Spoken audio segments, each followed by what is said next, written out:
Yo, what's good? A-Town here. I've been hearing a lot of mixed feedback on KABR, saying he's around 6-7 at best out of 10. 6-7! Some saying that he's probably even worse than that. So I'm going to do a breakdown of this character because I'm a Titan main and I gotta find out if KABR is really hot garbage. Now for those, don't forget to like and subscribe for more content. Without that, let's go ahead and get into it. First off, KABR is a defensive unit that specializes in creating barriers. He also blinds and has knockback when he drops down his barrier. His passive is Diffuse Light, which inflicts combatants with blind through his abilities. It also triggers recovery and also recharges his Luminous Barrier, which is his signature 2. It can also help recharge his super while he's in his super whenever you're inflicting blind as well. Now as for the first signature, which we just talked about, it's actually called Radiant Thunder. This fires a beam of arc light that damages and inflicts blind. Now one call out to make that this does not have damage drop off, so you can be cross map shooting, special beam cannons across the field and it's still going to do the same damage while also inflicting blind to the enemies. Now as for his second signature called Luminous Barrier, this summons a barrier in front of you and you're able to shoot through it and block incoming fire.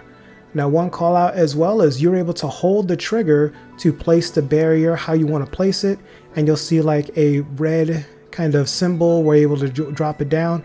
You can also link those to other barriers around you so it actually like connects without any gaps, which is nice to have. As for his ultimate, it's called Time's Defender, which creates a large barrier that is in front of him, similar to the Vault of Glass relic if you've played Destiny 1 or Destiny 2, the redone raids. And you're able to shoot 3 charged Kamehameha shots of arc energy that blinds on hit. Now one call out that he can also use his signature 1 while he is walking around that large barrier, which is nice, so he can inflict damage while also throwing his 3 shots. But once you shoot that third shot, doesn't matter how much super bar energy you got, his super will go away. So you want to make sure that you're using his 3 charges accordingly. That way you don't preemptively end your super early. Now let's go ahead and talk about some of his weapon masteries. The first one is for Meeting Light, which gives additional damage and allows scout and linears to get a bullet called Drifting Energy. Now when they get that bullet and it hits enemies, it can change up to 4 combatants, which also scales with other damage buffs. So if you have any other scout rifles or any other linears that has like a damage buff, that will also go up as well. Also, your bullets do cause blind to enemies, so even more crowd control. Now as for his relic traits, the first is Collected Light, which gives him even more health duration on his barriers whenever you drop one down. I think it's around 40-something%. Spreading Light, which buffs the signature 1 Radiant Thunder, which is that beam. And then lastly, Piercing Light, when you're close to your barrier, you actually get 10% of precision damage, and you also get target acquisition as well, so it's easy to hit those shots. Now you guys can see, like as a Titan main, I got him fully maxed out with all of his talents. As for my recommendations for those who either not a Titan main or you don't go full in like me, I'd recommend getting at least Talent 3, which unlocks the Light Engraved, and Presence of Creation, which reduces his cooldown on a signature 1, and then also Radiant Gleam, which reduces his cooldown on a signature 2. So you can get some additional, ability spam there. All the other ones kind of just increase his damage. I believe the next one also reduces his cooldown on his super down to 60 seconds. And then last one, you get an additional bullet for that drifting energy, which also feels nice. But I mean, it's not really a make it or break it for him. You know what I mean? Now as for his actual playstyle, this is where it gets kind of tricky because he's got long range weapons, it being a scout rifle and a linear fusion rifle. I mean, you can spec him to just sit and shoot playstyle. So you put the barriers down, you get the drifting energy from the bullets, you're getting the additional damage by standing next to your barriers. So all that's, nice. You can also spec some artifacts to help improve his precision damage. So there are some choices for that. Another one is just more of like a run and gun, like stacking the damage resistance as you stand near your barriers. then you can actually come up close and use his barrier or his signature 2 to kind of knock enemies back, because you'll be close enough to actually hit them. And you can, use his signature 1, which forgot to mention, when you shoot his beam through the signature 2, it actually gives some additional damage. So you want to be behind your barrier using all of your abilities and shooting through, which is pretty nice to have.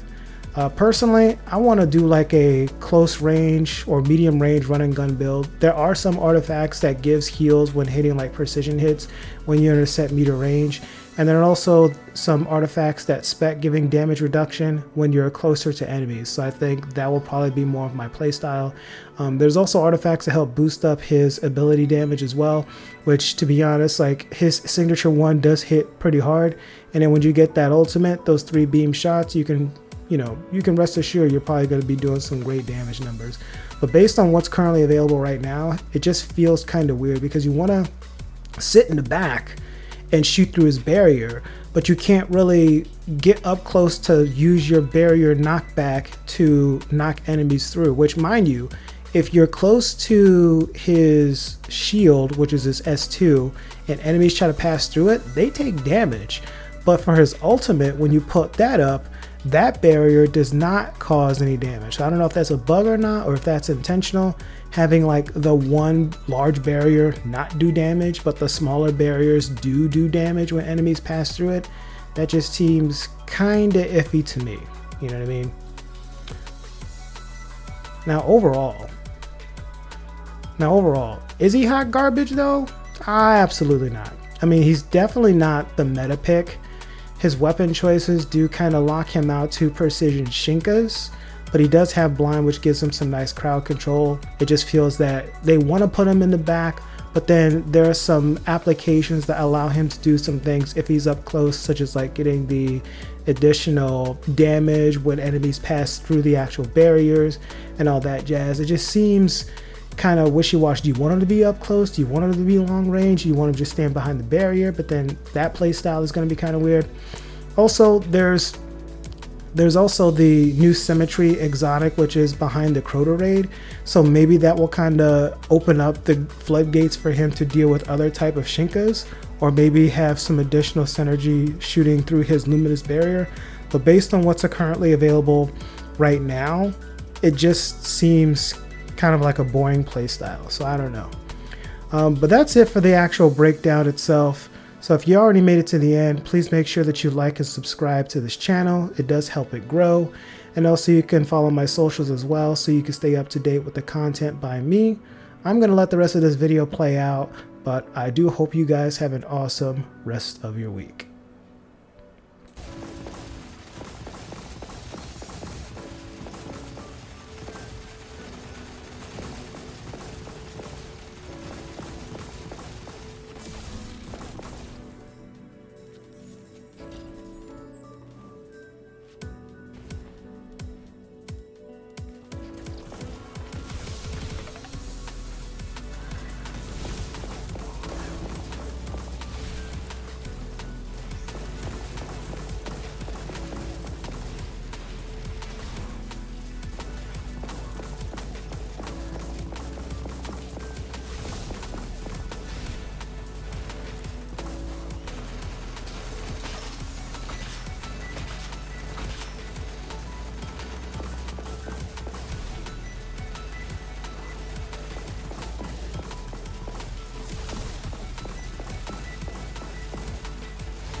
Thunder's here!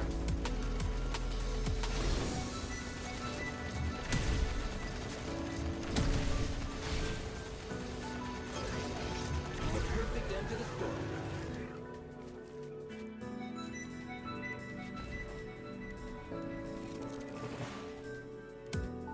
My past experience tells me now is not the